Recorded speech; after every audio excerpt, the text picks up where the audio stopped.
गुरुर्ब्रह्मा गुरुर्विष्णु गुरुर्देवो महेश्वरा गुरु साक्षात् परब्रह्म तस्मै श्री गुरुवे नमः। ज्ञानमूलं गुरुर्मूर्ति पूजामूलं गुरुर्पदम् मंत्रमूलं गुरुर्वाक् मोक्षमूलं गुरुर्कृपा। ओम शांति शांति शांति। अष्टावक्र गीता के अंतर्गत कंपैरेटिव स्टडी में हम सबसे पहले श्रीमद् भगवद गीता को ले रहे हैं। सब्जेक्ट आत्मज्ञान का है। श्रीमद् भगवद गीता में भगवान श्री कृष्ण अपने प्रिय शिष्य अर्जुन को तरह तरह से ज्ञान दे रहे हैं। उसमें आत्मज्ञान का प्रमुख स्थान है। अब अर्जुन ने जब ज्ञान काफी कुछ सुना तो दूसरे अध्याय में उसके मन में कुछ जानने की इच्छा हुई। अर्जुन ने जानना चाहता है कि हे भगवान, आत्मज्ञानी की क्या अवस्था होती है। जैसे किसी महापुरुष को देख करके महापुरुष कैसे होते हैं हमें उसका पता लगता है। तो अर्जुन के मन में जिज्ञासा है। ये दूसरे अध्याय का ये 54वां श्लोक है। अर्जुन उवाच, अर्जुन कहता है, स्थित प्रज्ञस्य का भाषा समाधिस्थस्य केशव स्थिति किम प्रभासेत किम आसीत ब्रजेत किम। अर्जुन कह रहा है भगवान से, कृष्ण से कि हे कृष्ण, आप मुझे जो ज्ञान दे रहे हैं, अब मेरे दिल में बड़ी जिज्ञासा हो रही है कि जो आत्मज्ञानी है, जिसने प्रभु के राज को जान लिया किसी गुरु की, समर्थ गुरु की कृपा से, तो भाई वो उसका रहन सहन कैसा होता है, उसकी जो बुद्धि होती है स्थिर धी, शांत बुद्धि वाला आप कहते हैं होते हैं। किम प्रवासेत किम आसीत किम ब्रजेत। तो कह रहे हैं कि आदमी जो होता है वो बात करता है, चलता है, फिरता है, बोलता है, उठता है, बैठता है, तो कैसे उसके जीवन में उसका बाहरी जो बर्ताव है वो किस तरह का होता है। ये कृष्ण आप कृपा करके जरा मुझे बताएं। अब श्री भगवान वाच, अब भगवान कृष्ण अर्जुन को समझा रहे हैं। प्रजहाति यदा कामान सर्वान पार्थ मनोगतान आत्मनि एव आत्मना तुष्ट स्थित प्रज्ञस्य तदा उच्यते। अब भगवान कह रहे हैं अर्जुन, आत्मज्ञान कोई लफ्जों का मजमून नहीं। आत्मज्ञान जब हमारे अंदर पैदा होता है तो उसके क्या लक्षण होते हैं कि प्रजहाति यदा कामान सर्वान। कहते हैं पार्थ, जब किसी मनुष्य के अंदर गुरु कृपा से, यहाँ पर गुरु कौन है? भगवान कृष्ण। शिष्य कौन है? अर्जुन। तो हमारे जीवन में एक समर्थ सद्गुरु होना चाहिए जो आत्मज्ञानी हो और आत्मज्ञान की शिक्षा देने के लिए प्रभु द्वारा नियुक्त किया गया हो। जब एक सच्चे आत्मज्ञानी से कोई शिष्य आत्मज्ञान की शिक्षा लेता है तो उसके जीवन में क्या परिवर्तन आता है कि प्रजहाति यदा कामान सर्वान। अब हमारी कामनाएं, हमारे दिल में इच्छाएं पैदा होती रहती हैं और वो इच्छाएं हमारे जीवन के, हम क्या करेंगे, किस दिशा में जाएंगे, वो निश्चित करती हैं। इच्छाओं का उठना ही हमारे जीवन में वासनाओं की तरफ जाने के लिए है। इसीलिए भगवान बुद्ध ने भी अपने शिष्यों को कहा था कि बी डिजायरलेस, अपने मन में इच्छाएं मत उठने दो। तो भगवान कह रहे हैं कि अर्जुन, जब कोई आत्मज्ञान की तरफ जाता है, गुरु की कृपा होती है, तो पहला असर होता है कि हमारे अंदर में से जो भौतिक इच्छाएं उठती हैं वो इच्छाएं धीरे धीरे खत्म होने लग जाती हैं और आत्मनि एव आत्मना तुष्ट। और फिर हमारा दूसरा क्या असर होता है कि हमारा मन जो पहले दुनिया में भटकता है, अब वो मन जो है हमारा आत्मा के साथ जुड़ करके और हमारे अंतर में हमारे अंतर में, हमारे शरीर में जो हमारा शिव नेत्र है, जहां पर अमृत है, जहां पर शब्द और प्रकाश है, वहां पर वो एकत्रित होना शुरू हो जाता है और वहां पर उसे संतुष्टि मिलती है। आत्मनि एवं आत्मना तुष्ट, हमारा मन जो है वो आत्मा के साथ जुड़ करके और आज्ञा चक्र पर आकर के स्थित हो जाता है। और वहां पर हमें मन को जब उस प्रणव की ध्वनि का साथ मिलता है, मन भी ब्रह्म का अंश है, मन भी जो है वो शब्द और प्रकाश का आशिक है, लेकिन पिंड के देश में रहने से स्थूल वासनाओं में रह करके मन भी अपनी अस्तित्व को भूल जाता है। तो कहते हैं कि आत्मज्ञानी के अंदर दो गुण बताए हैं, एक तो संसार की वासनाओं से अलग हो जाता है और उसका जो मन है वो आत्मा की शक्ति, जो शब्द और प्रकाश है, उसके साथ मन जो है जुड़ जाता है।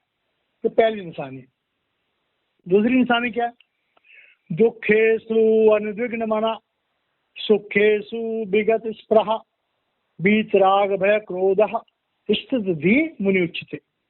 अब पहली बारी में तो बताया कि भाई जो आत्मज्ञानी हो गया, अब जब आत्मज्ञानी रहता है तो उसके अंदर उसका जो मन है वो शांत हो जाता है, बुद्धि शांत हो जाती है। तो कह रहे हैं दुखेषु अनुद्विग्न मना।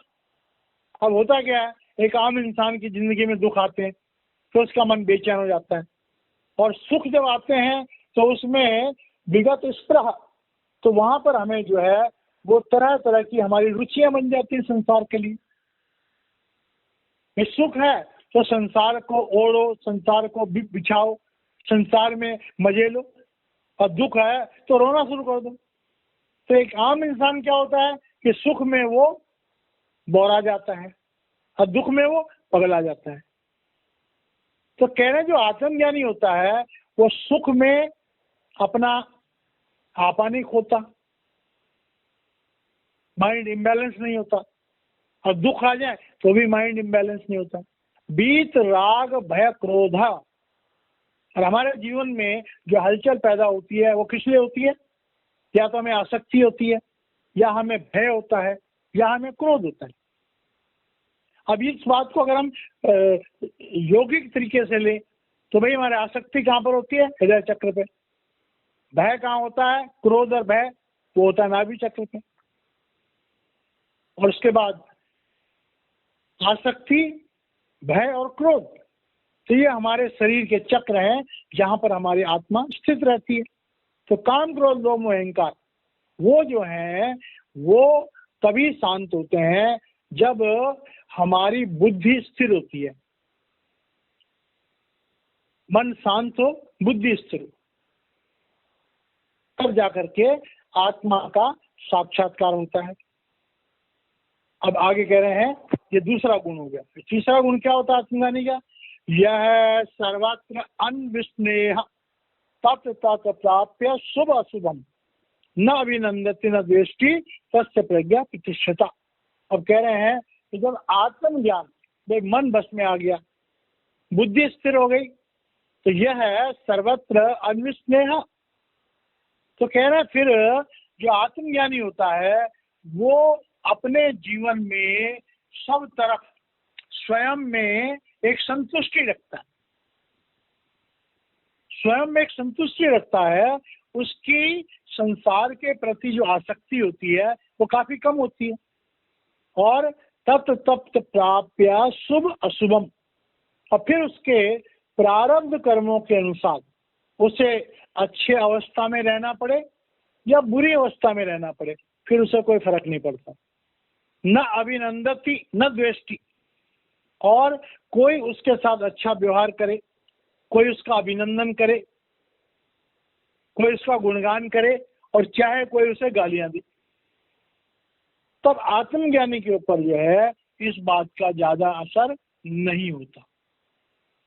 आत्मज्ञानी ये जानता है कि मेरा मकसद जो है मनुष्य जीवन प्राप्त करके प्रभु प्राप्ति है, आत्मज्ञान प्राप्ति है, मेरी जो है वो दुनिया की तरफ नहीं है। और फिर सबसे बड़ा गुण जो आत्मज्ञानी का होता है वो उसके बारे में भगवान कह रहे हैं अगले श्लोक में, यदा सहरते चायम कूर्मो अज्ञानी अंगानि इव सर्वशः इंद्रियाणि इंद्रिय अर्थेभ्य तस्य प्रज्ञा प्रतिष्ठिता। अब एक एग्जाम्पल दे रहे हैं कि जैसे कछुआ होता है तो वो उसके जो अंग होते हैं वो बड़े कोमल होते हैं और उसका जो सेल होता है वो बड़ा कठोर होता है, तो उसके सेल के ऊपर जो है कहते हैं तलवार का भी कोई असर नहीं होता। तो कह रहे हैं जैसे कछुआ अपने कोमल अंगों को समेट करके अपने उस कठोर सेल के अंदर कर लेता है और वो सुरक्षित हो जाता है, इसी तरह से आत्मज्ञानी इंद्रियाणी इंद्रिय अर्थेभ्य, हमारी इंद्रियां जो वासनाओं की तरफ दौड़ती हैं, तो आत्मज्ञानी क्या करता है, अपनी इंद्रियों को अंतर्मुख कर लेता है, अपनी इंद्रियों को अंतर्मुख करके और अंदर में उस आत्म शक्ति के साथ जोड़ देता है। तस्य प्रज्ञा प्रतिष्ठिता, और वो अपने मन को अपनी आत्मा के साथ जोड़ के, और जिसे हम सुरत शब्द योग कहते हैं कि अंदर में शब्द के साथ जुड़ जाता है। मन भी जो है जब हमारा शब्द प्रकट होता है तो मन भी उस शब्द को सुनता है और मन भी उस प्रकाश को देखता है।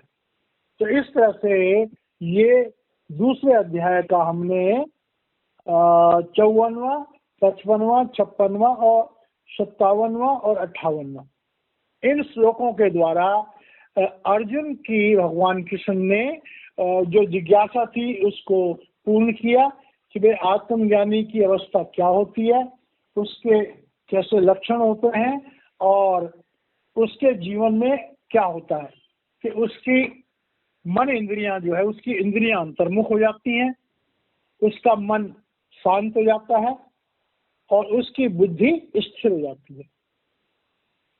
जब इंद्रियां अंतर्मुख हो, मन शांत हो, बुद्धि स्थिर हो, तभी आत्मा का साक्षात्कार होता है। ये गीता का हमें ज्ञान है आत्मज्ञान के इस संदर्भ में। अब गुरुओं की साथी में हम श्री गुरु अर्जन देव जी महाराज जी के जीवन का एक बहुत ही सुंदर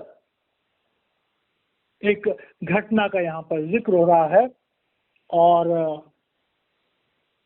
श्री गुरु अर्जन देव जी महाराज जो है संगत दिन ब दिन बढ़ती जा रही थी, तो लाहौर की संगत ने श्री गुरु अर्जुन देव जी महाराज जी से प्रार्थना करी कि भाई आप लाहौर में आए और यहाँ पर कुछ दिन रह करके आप शब्द कीर्तन उपदेश दें और जो गुरुओं की जो हमें शिक्षा होती है वो दें और यहाँ की संगत को निहाल करें।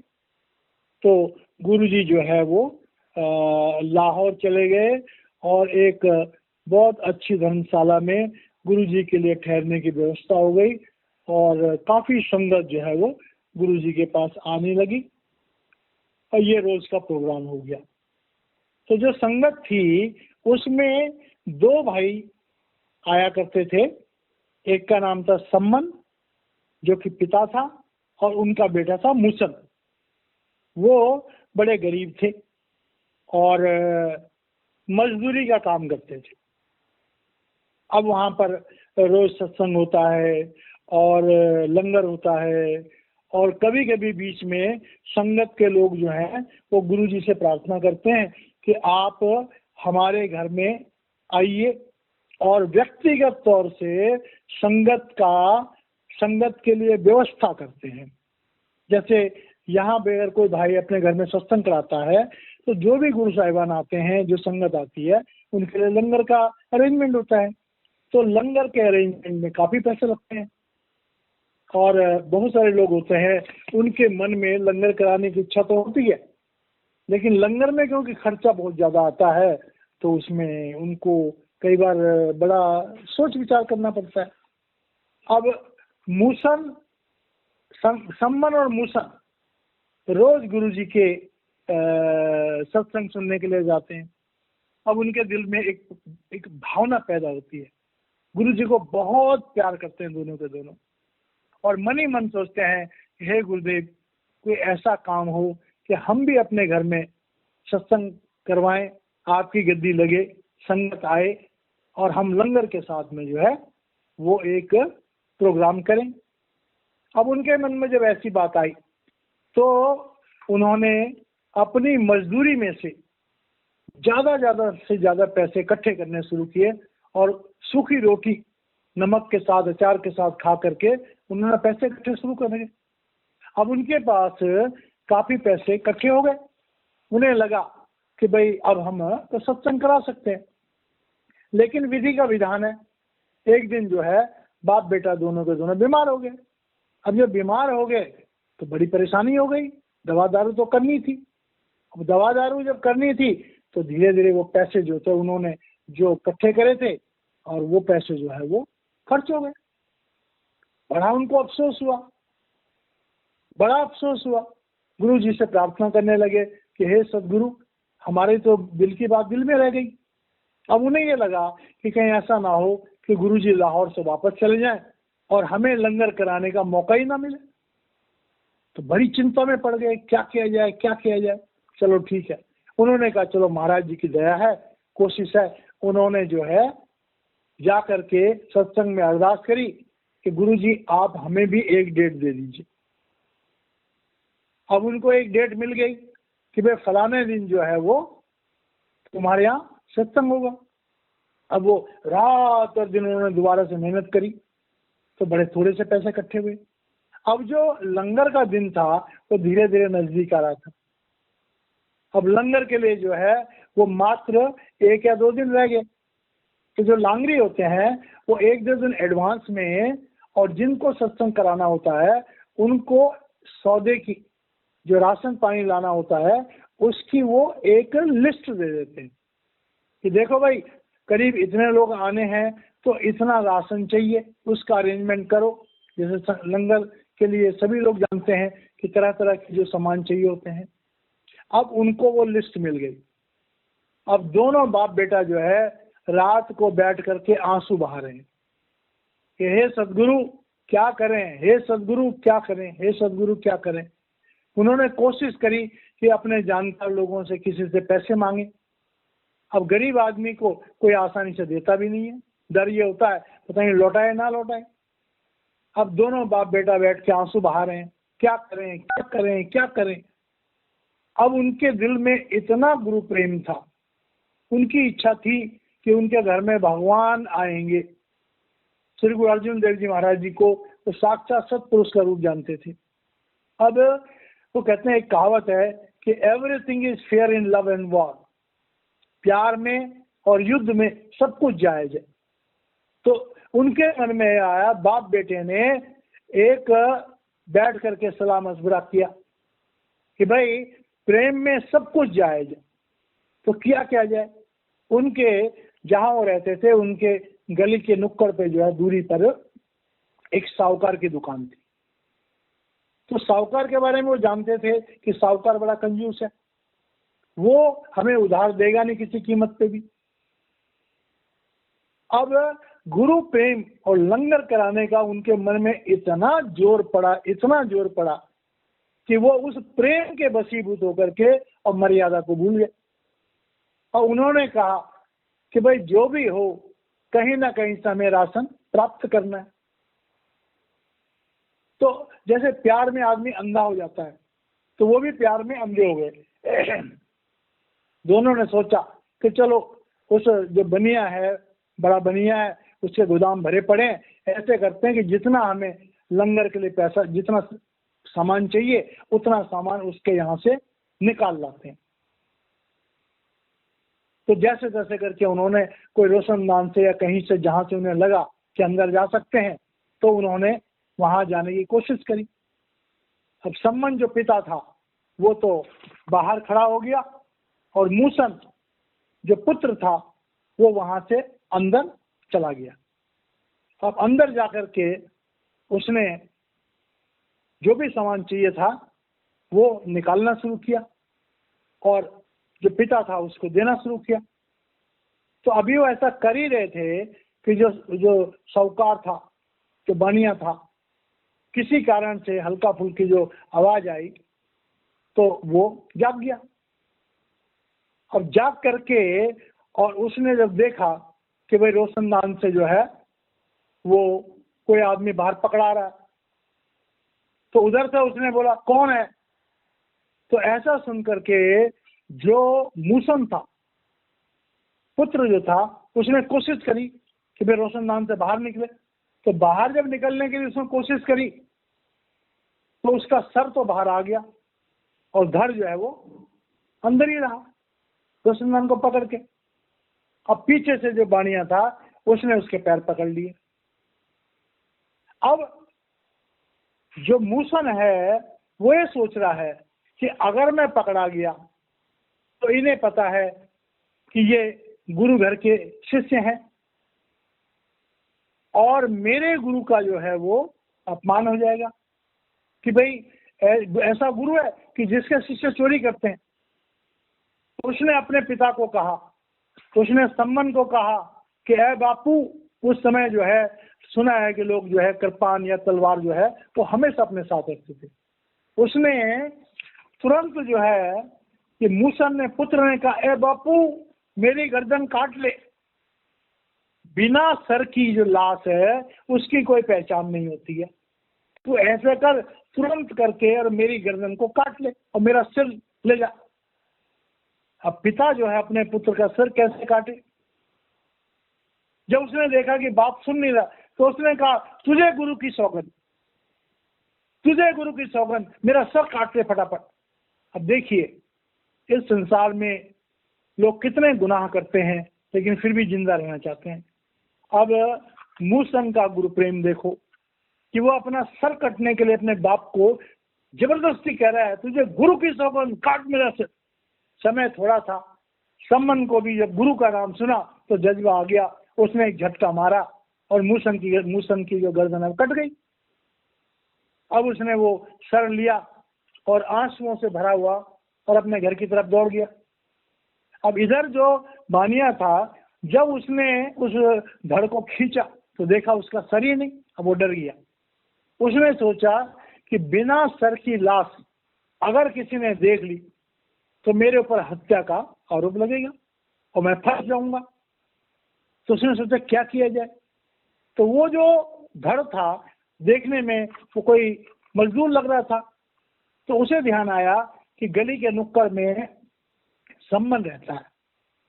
अब गरीब आदमी को लालच दे करके लोग अपना काम कराते हैं। तो उसने क्या किया, तो फटाफट गया और सम्मन के पास गया और उसे बुलाकर अपने घर ले आया और उससे कहा, देख ये लाश है बिना सर की, मैं तेरे को अच्छे खासे पैसे देता हूँ, चुपचाप इस लाश को ऐसी जगह पर ठिकाने लगा दे जहां कोई जान ना पाए। और सम्मन के लिए तो एक ऐसा हो गया, समझ लो कि वरदान वाली बात आ गई। और उसने उसको सम्मन को जो है काफी सारे पैसे दिए और कहा इस लाश को ले जा। अब सम्मन ने जो है उस पुत्र की बिना सर की लाश को अपने घर लाया और एक कमरे में सर को और धड़ को जोड़ करके एक कमरे में ऊपर से कोई चादर ओढ़ दी और उधर जो है क्योंकि पैसे मिल गए थे तो लांगरियों को फटाफट सारा सामान मिला और लंगर का काम चालू हो गया। अब थोड़ी देर के बाद जो है काफी समय के बाद संगत आ गई। अब श्री गुरु अर्जुन देव जी महाराज वहां प्रकट हो गए। अब सत्संग का जो प्रोग्राम होना था तो सत्संग का प्रोग्राम चल रहा है और सत्संग का प्रोग्राम चल रहा है तो धीरे धीरे करके तो सत्संग का प्रोग्राम चल रहा था तो गुरु जी ने, श्री गुरु अर्जुन देव जी महाराज जो है तो सम्मन से पूछते हैं कि ऐ सम्मन, मैं देख रहा हूं कि संगत में जो है वो मुझे मूसन के ही नजर नहीं आ रहा है, तो क्या मूसन को मेरे आने की खुशी नहीं हुई क्या? बुला उसको। तो जो सम्मन था वो बेचारा क्या करे, वो तो चुप हो गया। तो गुरुजी ने फिर जोर से कहा कि भाई मूसन को कहो कि आकर के संगत की सेवा करे। बेचारा सम्मन जो है उसको तो काटो तो खून नहीं, उसका तो मुंह उतर गया। तीसरी बार गुरुजी ने जोर से कहा कि अरे मूसन, तुम कहाँ हो? संगत की सेवा करने के लिए तुम क्यों नहीं आ रहे हो? तो महाराज जी का कहना था, श्री गुरु अर्जुन देव जी महाराज जी का कहना था और मूसन जो है वो चलता हुआ आया और गुरु जी के चरणों में उसने अपना माथा टेका। और सम्मन ने जब देखा तो वो तो हैरान हो गया, परेशान हो गया कि कैसे हो गया। तो ये जो घटना है ये श्री गुरु ग्रंथ साहिब में प्रश्न नंबर 1363 नंबर पृष्ठ पर श्री ग्रंथ साहिब में ये घटना अंकित है। और इसके बोल हैं, सम्मन जोइस प्रेम की दम क्यों होती साज, रावण तो सरंक नहीं जिन सिर दीने काट। सम्मन जो इस प्रेम की दम क्यों होती साट, रावण ते सुरंक नहीं जिन सिर दीना काट। गुरु अर्जुन देव जी महाराज कह रहे हैं, हे सम्मन, अगर प्रेम संसार की दौलत से पाया जाता तो रावण तो सोने की लंका का मालिक था, उसके पास पैसे की कोई कमी नहीं थी। उसने अपने इष्ट भगवान शिव को प्रसन्न करने के लिए कई बार अपने सर की बलि दी, सर काट करके अपने इष्ट भगवान शंकर को पेश किया। हे सम्मन, जो प्रेम है, प्रभु प्रेम है, गुरु प्रेम है, जिसके बारे में दसम पातशाह जी ने कहा है कि साच कहूं सुन ले वो सब है, जिन प्रेम कियो तीन ही प्रभु पाए। तो मूसन और सम्मन का प्यार गुरुजी ने जब देखा तो गुरुजी ने उनको निहाल कर दिया। तो इस साखी से हमें ये पता लगता है कि गुरु प्रेम क्या होता है और गुरु की समर्थता क्या होती है। इंसान अपना बलिदान इतनी आसानी से कभी नहीं देता। जो शिष्य अपना सर दे दे, अपना जीवन दे दे, अपने आप को बलिदान कर दे गुरु के लिए, फिर गुरु जो कि साक्षात परमात्मा है वो भी कोई कसर नहीं छोड़ता, वो भी कटे हुए सर को जोड़ देता है। तो गुरु साहिबान की साखी से हमें पता लगता है कि हमारी जिंदगी में एक सच्चा गुरु होना चाहिए और उस सच्चे गुरु को हमें सत्पुरुष की तरह समझना चाहिए। साक्षात परमात्मा के रूप में हमें अपने गुरु को मानना चाहिए। अगर हम गुरु को परमात्मा मानेंगे तो गुरु भी अपनी परमात्मा की शक्तियों को हमारे ऊपर प्रकट कर देगा और फिर वो कौतक होंगे जो परमात्मा के लिए संभव है। जैसे कि हमने यहाँ देखा कि श्री गुरु अर्जुन देव जी महाराज जी की अपार कृपा से मूसन जो है वो दोबारा से जीवित हो गया। तो इन साखियों से हमें प्रेरणा लेनी चाहिए। अब हम अष्टावक्र गीता के 18वें अध्याय का 31वां सूत्र जो है उसको समझने का प्रयास करते हैं। निरध्यात्वं चेष्टितुं वापि यत् चित्तं न प्रवर्तते, निर्निमित्तम इदम किंतु निर्धायति विचेष्टते। अब यहाँ पर अष्टावक्र गीता में जो इंसान की आंतरिक अवस्थाएं होती हैं उनको अष्टावक्र जी महाराज उच्चारण कर रहे हैं और राजा जनक जो है अपने जीवन में देख रहे हैं कि क्या मुझ में इन श्रेष्ठताओं का समावेश हो गया है या नहीं हुआ। तो कह रहे हैं कि मुक्त पुरुष का मन जो है ध्यान अथवा चेष्टा में प्रवृत्त नहीं होता। अब देखिए कि आत्मा की शक्ति को कहते हैं ध्यान, और आत्मा की शक्ति से मन काम करता है और मन की शक्ति से इंद्रियां सक्रिय होती हैं और इंद्रियां जो है वो काम करती हुई दिखाई देती हैं। तो कह रहे हैं कि निर्ध्यातुम चेष्टितुम वा अपि यत् चित्तम न प्रवर्तते, कि इंसान जो है या तो वो ध्यान लगाता है, मनन करता है, और या फिर वो शरीर से क्रियाएं करता है। तो आत्मा तो अंदर है और आत्मा के साथ मन और इंद्रियां जुड़ी हुई हैं। तो कह रहे हैं जो आत्मज्ञानी पुरुष होता है, चाहे वो ध्यान में बैठा हो और चाहे वो कोई काम कर रहा हो, तो कह रहे हैं कि उसका जो जीवन होता है वो निर्निमित्तम इदम, निमित्त मात्र के लिए, किंतु निर्धायति विचेष्टता। आत्मज्ञानी देखने में यह लगता है कि वो संसार के कार्यों में लिप्त है, लेकिन आत्मज्ञानी साधारण जीवन जीता हुआ भी निमित्त मात्र भी संसार के किसी वासना में नहीं शामिल होता, और वो तो हर समय अपने ध्यान को,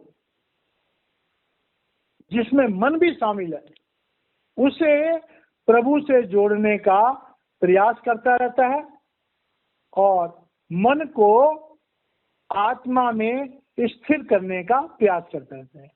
अष्टावक्र जी कह रहे हैं, जनक अब मैं ये देख रहा हूं कि तुम जो भी कुछ, चाहे मुझसे बात कर रहे हो, चाहे कोई काम कर रहे हो, तो तुम्हारा ध्यान जो है वो अब विचलित नहीं हो रहा है। तो ये बात जो है अब तुम्हारे व्यक्तित्व में नजर आ रही है। तत्वम यथार्थम आकर्ण्यम मंदः प्राप्नोति मूर्ताम अथवा आयाति संकोचम अमूढ़ः को अपि मूढ़वत। अब हम जब भक्ति के रास्ते पर चलते हैं तो हमें आत्मज्ञान यथार्थ में, पहले हम आत्मज्ञान की बातें सुनते हैं कि भाई आत्मा ऐसी होती है, आत्मज्ञान ऐसा होता है। तो आत्मज्ञान सुन करके जो मंद बुद्धि वाले लोग होते हैं वो उससे बड़े इम्प्रेसिव हो जाते हैं, और इम्प्रेस होकर के वो ये कहते हैं, कोशिश करते हैं कि उसको समझने की कोशिश करें। देखिए दो अवस्था है, एक आत्मज्ञानी गुरु के पास जब कोई शिष्य जाता है तो आत्मज्ञानी गुरु से आत्मज्ञान की शिक्षा दे देता है, लेकिन शिष्य तो उतना ही समझेगा ना जितना समझने का वो प्रयास करेगा या जितनी उसकी पहले की कमाई होगी। तो कह रहा अथवा आयाति संकोच अमूढ़ा। तो जो अविवेकी इंसान होता है वो तो ज्ञान को सुन करके भी नहीं समझ पाता, लेकिन जो विवेकी इंसान होता है वो ज्ञान को समझने के बाद, सुनने के बाद समझने का प्रयास करता है, और जब वाकई ज्ञान मिल जाता है तब वो फिर दोबारा से एक साधारण इंसान बन जाता है। तो बड़े ध्यान से समझने वाली बात है। अज्ञानी साधारण हरकतें करता है, जिज्ञासु ज्ञान प्राप्त करने में लगा रहता है, लेकिन जब आत्मज्ञान प्राप्त हो जाता है फिर इंसान जो है बिल्कुल साधारण तरीके से रहना शुरू कर देता है। ये बात बड़े ध्यान से समझने वाली है कि जब हम आत्मज्ञान को प्राप्त कर लेते हैं तो कह रहे आत्मज्ञानी चुप हो जाता है। जिसको कम ज्ञान है वो बहुत ज्यादा बोलता है। जनक पहले पिछले अध्यायों में बहुत ज्यादा बातें कर रहे थे, बहुत ज्यादा समझा रहे थे। अब जनक जो है वो काफी चुप चुप रह रहे हैं। तो अष्टावक्र जी कह रहे हैं कि मैं देख रहा हूं कि जैसे जैसे तुम्हारा ज्ञान दृढ़ होता जा रहा है तुम्हारे अंदर गंभीरता आती जा रही है। एकाग्रता निरोध वा मूढ़ अभ्यस्यते वृषम धीरा कृत्यम न पश्यति सुप्तवत स्वपदे स्थिता। अब कह रहे हैं कि कोई आम इंसान होता है, वो क्या करता है कि मन को एकाग्र करने की कोशिश करता है, और जब मन को एकाग्र करने की कोशिश करता है तो हमारे चित्त में, अंतःकरण में जो संसार की बातें होती हैं, संसार के विचार होते हैं, संसार की वासनाएं होती हैं, हम उनको हटाते हैं, और जो मूड होता है, अविवेकी होता है, वो इस काम के लिए बार बार अभ्यास करता है। मेरा ध्यान से समझने वाली बात है। जब हम गुरु से नाम लेते हैं, अब गुरु हमें मंत्र देता है, गुरु कहता है मन को एकाग्र करो।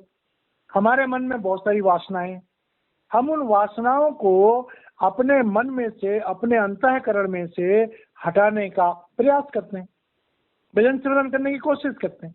हम ये देखते हैं कि बहुत कोशिश करने पे भी हम भजन सिमरन में ज्यादा तरक्की नहीं कर पाते, क्योंकि शरीर को साधना ज्यादा मुश्किल नहीं है, लेकिन मन को साधना बहुत मुश्किल था।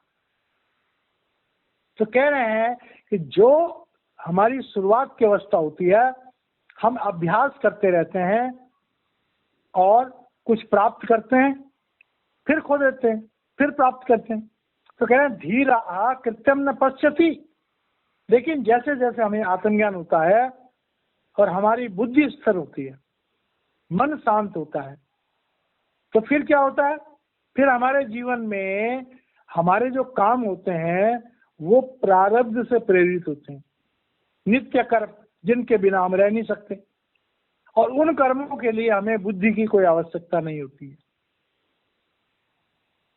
जैसे हम स्नान करते हैं, सोते हैं, उठते हैं, यथाशक्ति जो हमें प्रभु ने दिया है हम भोजन करते हैं, काम करते हैं।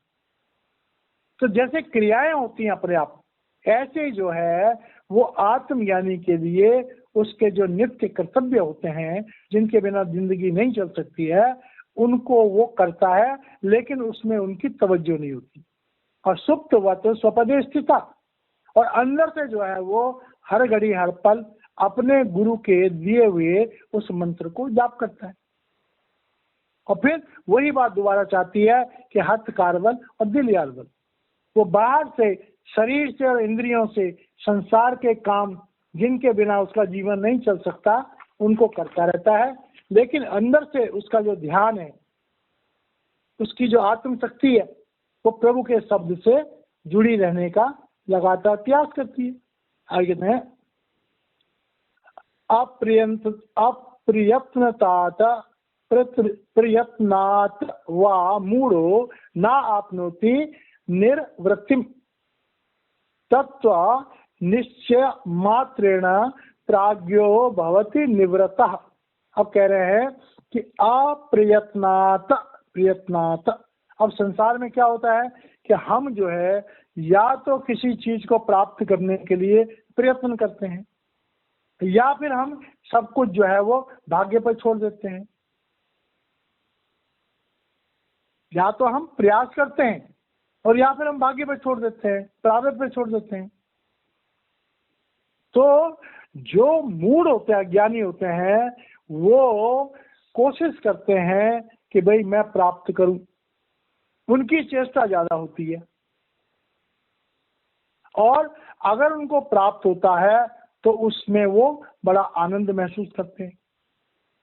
लेकिन जो परम सुख है, न आपनोति निवृत्तिम, मतलब एक अज्ञानी के लिए जो भी उसके प्रयास होते हैं वो सांसारिक सुखों की तरफ ही निर्दिष्ट होते हैं। सांसारिक सुखों की प्राप्ति ही एक अज्ञानी का उद्देश्य होता है, और आत्मा के उस परम सुख को अज्ञानी प्राप्त करने की कभी चेष्टा नहीं करता है। और तत्व निश्चित मात्रेण प्राज्ञो भवति निर्वृत्त, और जो ज्ञानी होता है वो ये जानता है कि पहले बने प्रारब्ध और फिर बना शरीर, कि प्रभु ने मेरे जन्म लेने से लेकर के और मेरे मृत्यु पर्यंत मेरे जीवन को निर्धारित किया हुआ है। 75% हमारे जो कर्म होते हैं वो हमारे प्रारब्ध से गाइडेड होते हैं, उन्हें हमें भोगना पड़ेगा। और 25% जो क्रियामान कर्म होते हैं वो एक समर्थ सदगुरु को मिलने के बाद महापुरुष से कहते हैं कि तुम्हें इन क्रियामान कर्मों को नेह कर्म करना है। अब इसमें एक बड़े राज की बात है कि संसार का जब हम कोई भी कर्म करते हैं तो वो नेह कर्म में तब आता है जब प्रभु को समर्पित होता है। तो इसका मतलब ये हुआ कि क्रियामान कर्म हम कैसे करें, तो जब हम क्रियामान कर्म प्रभु को समर्पित होकर करते हैं तो वो हमें आत्म जागृति देते हैं, उससे हमारा संसार से कोई नाता नहीं जुड़ता। तो कह रहे हैं कि जो आत्मज्ञानी होता है जब वो उस परमात्मा के यथार्थ तत्व के साथ जुड़ने का प्रयास करता है, परमात्मा से प्रार्थना करता है, तो परमात्मा जो है, क्योंकि परमात्मा कोई आसमानों में तो है नहीं, परमात्मा हमारे अंदर ही है। परमात्मा तो हमारी भावना को देखता है। जब हमारी भावना बड़ा जोर मारती है कि हे प्रभु आपसे मिलना चाहते हैं, तो कह रहा है प्राज्ञो भवति निवृत्ता। तो हमारे अंदर जैसे आत्म शक्ति जब प्रबल होती है तो हम उस परम सुख के साथ, उस आत्मज्ञान के साथ, उस शब्द और प्रकाश के साथ जुड़ना शुरू हो जाते हैं। भाई अपने मन को, अपने चित्त को दुनिया की वासनाओं से जैसे हम हटाने का प्रयास करेंगे, हमारा अंतःकरण साफ होगा, हमारी आत्म जागृति होगी और हम अंदर के शब्द और प्रकाश से उस परम सुख से जुड़ना शुरू हो जाएंगे। आगे कहते हैं कि शुद्धम बुद्धम प्रियम पूर्णम निष्प्रपंच निरामयम आत्मानं तम न जानन्ति तत्र अभ्यास पराजनाः। अब कहते हैं कि संसार में लोग जो हैं वो तरह तरह के अभ्यास करते हैं, योग साधनाएं करते हैं। और जो योग साधनाएं करते हैं उसका पर्पज क्या होता है कि शुद्धम बुद्धम, हम अपने जीवन को शुद्ध करने के लिए अपने मन को बौद्धिक अवस्था में लाने के लिए पूरा प्रयास करते हैं और उस परिपूर्ण परमात्मा से जुड़ने का प्रयास करते हैं। अब परमात्मा से जुड़ने के लिए हमारे सामने जो एक रुकावट आती है वो है ये सृष्टि का प्रपंच। ये भगवान ने जो माया बनाई, 84 लाख योनियां बनाई, हमारे जीवन में हमारा शरीर है, इंद्रिया है, मन है, बाल बच्चे हैं, घर बार है, ये सारा प्रपंच हमारी आत्मा को दुनिया में फंसा रखने के लिए जो प्रपंच बना रखा है।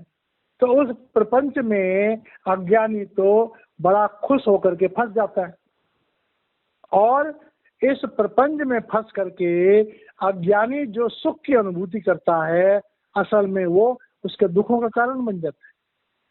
क्योंकि हम संसार में फंसेंगे, कर्म करेंगे, अच्छे कर्म करेंगे स्वर्ग मिलेगा, बुरे कर्म करेंगे नरक मिलेगा। लेकिन जब हमारी जिंदगी में एक आत्मज्ञानी गुरु मिल जाता है तब वो हमें बताता है कि इस संसार के इन प्रपंचों से जब तक हम अलग नहीं होंगे और अपनी आत्मा को जानने का प्रयास नहीं करेंगे तब तक इस संसार के दुखों से हम छूट नहीं सकते।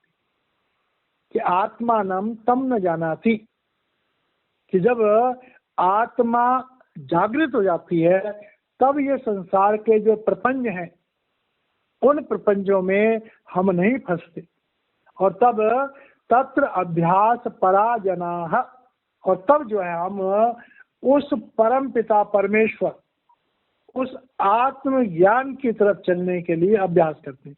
इसका निचोड़ क्या निकला कि जो अज्ञानी होता है वो संसार की वासनाओं को प्राप्त करने के लिए बड़ा प्रयास करता है, बड़ा अभ्यास करता है और इस संसार के प्रपंचों में फंसता रहता है।